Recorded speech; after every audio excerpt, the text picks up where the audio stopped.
Hey, boys and girls, here's a book called Lost and Found by Oliver Jeffers. All right, let's get started.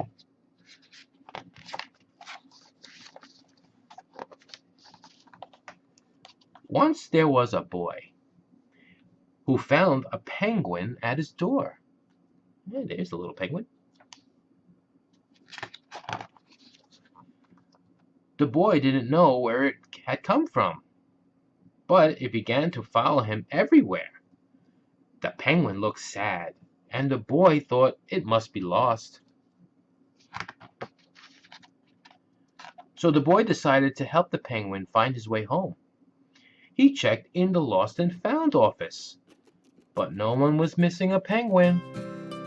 He asked some birds if they knew where the penguin came from, but they ignored him. Some birds are like that. The boy asked his duck, but the duck floated away. He didn't know either. That night, the boy couldn't sleep for disappointment. He wanted to help the penguin, but he wasn't sure how. The next morning, he discovered that penguins come from the South Pole. But how could he get there? He ran down to the harbor and asked the big ship to take them to the South Pole. But his voice was much too small to be heard over the ship's horn. Ships have very loud horns. Together, the boy decided he and the penguin would row to the South Pole. So the boy took his rowboat out and tested it for size and strength. He told stories to the penguin to help pass the time. Then they packed everything they would need and pushed the rowboat out to sea. They rowed south for many days and many nights. There was lots of time for stories, and the penguin listened to everyone, so the boy would always tell another. They floated through good weather and bad. When the waves were as big as mountains. Whoa! Like really big waves.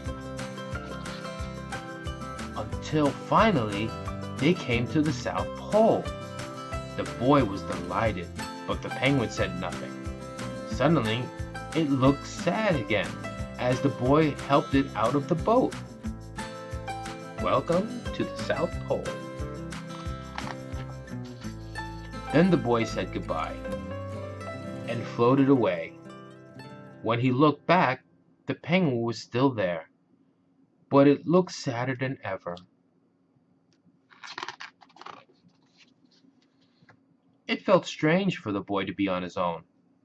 There was no point telling stories now because there was no one to listen, except the wind and the waves. Instead, he just thought.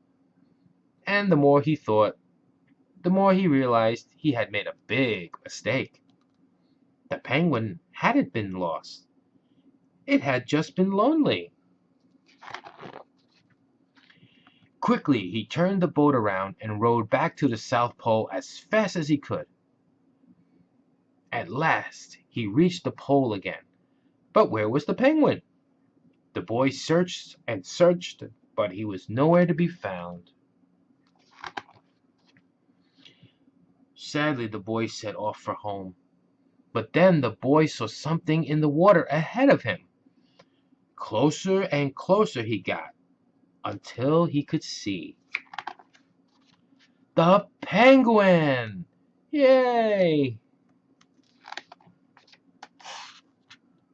And so the boy and his friend went home together, talking of wonderful things all the way.